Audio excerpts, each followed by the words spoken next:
Bonjour à tous, heureux de vous retrouver après une trop longue absence. Afin d'éviter cela, je ne peux que vous inviter à me gratifier d'un petit pouce qui ne manquera pas de me motiver dans les prochains épisodes. L'actualité horlogère a été récemment concentrée sur les plongeuses. Inutile de vous parler de la très médiatisée collaboration entre la maison Swatch et sa filiale Blancpain autour du modèle 50 Fathoms. Nous allons aborder ce sujet en détail, mais également quelques considérations diverses et la revue de quelques modèles de plongeuses dont je dispose dans ma collection. Considérations diverses, mais pas sans importance. La plongée est en effet un sport dangereux qui peut parfois être question de vie ou de mort. Eh ben vieux, qu'est-ce qui t'arrive? Ah non, c'est rien, mais quand je me lave, j'ai un peu mal. Ah fais gaffe, c'est vachement important. Tiens, regarde. Tu vois ça? C'est ma bite. Les impuretés se déposent là, entre le poil et les couilles. Qu'est-ce qu'il faut faire? Bah, tu fais ce que tu veux, mais moi je me brosse régulièrement la bite avec Tony Glandil. Tony Glandil? Ouais. Et je peux te dire qu'avec ça, ma bite, c'est du béton. Afin d'éviter cela, je vous invite à démarrer directement avec ce nouvel épisode d'Horloge mécanique.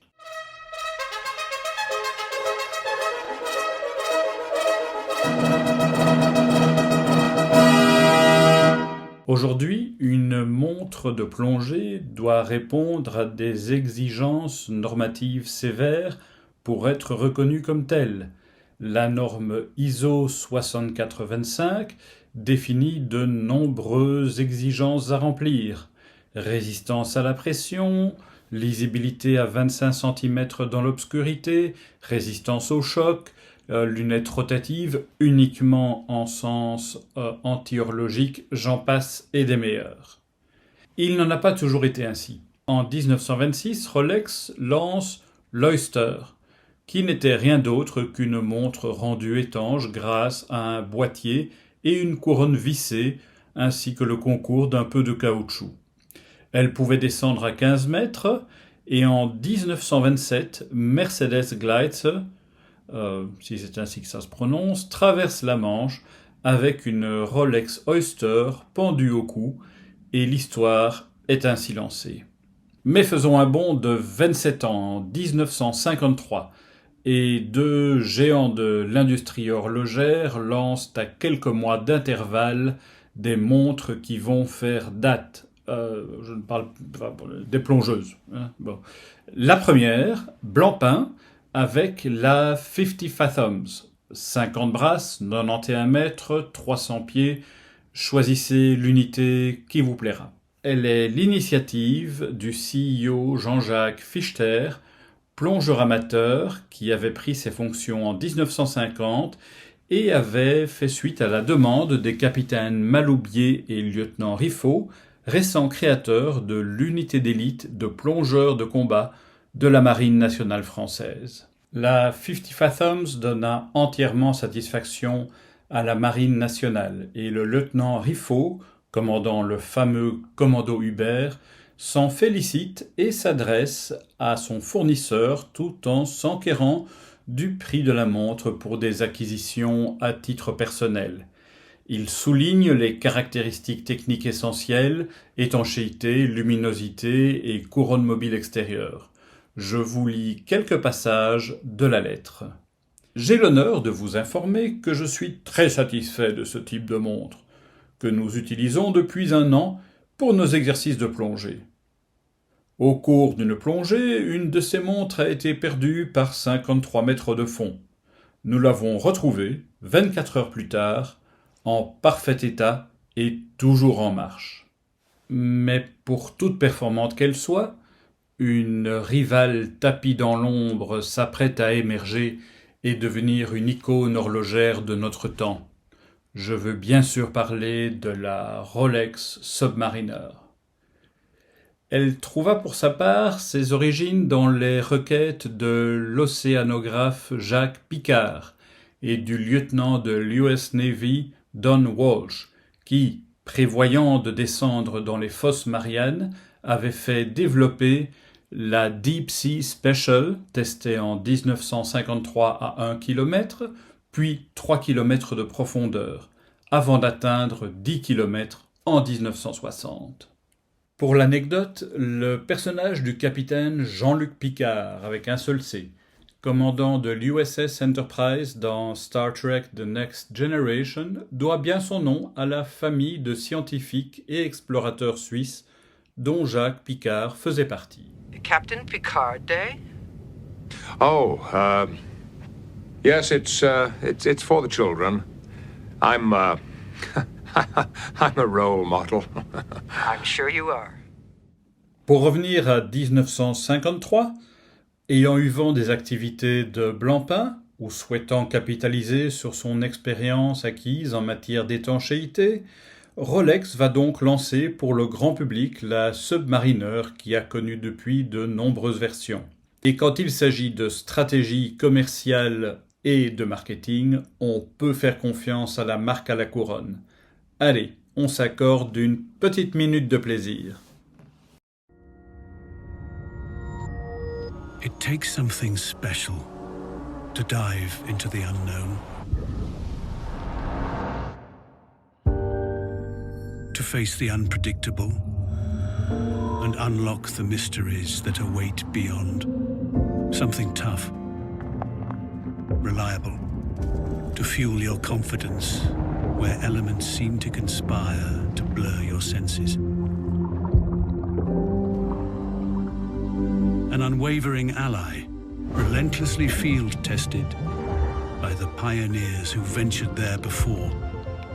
It was constantly perfected over time for those who push their limits always further and shine an ever-new light on our world.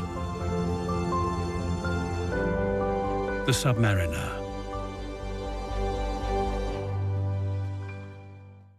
Après cette introduction sur le passé de l'authentique 50 Fathoms et de sa fameuse concurrente, penchons-nous maintenant sur la collaboration entre Blancpain et Swatch et déballons cette Swatch Blancpain faisant partie de la Bioceramic Scuba 50 Fathoms Collection.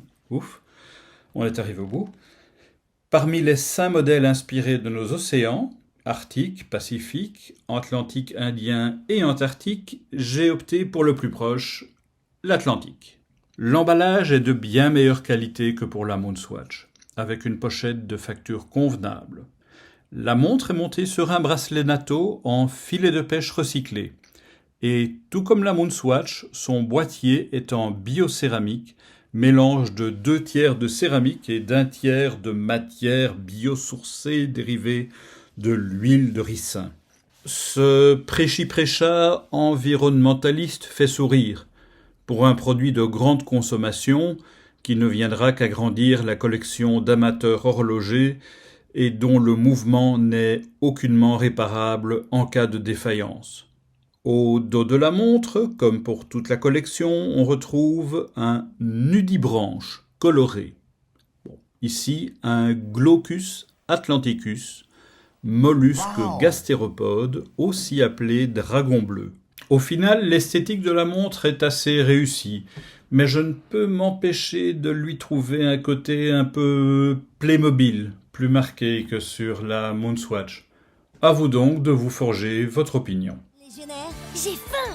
Cours d'anatomie! Ah, allez, venez faire du sport! Wouhou! Playmobil, en avant les histoires!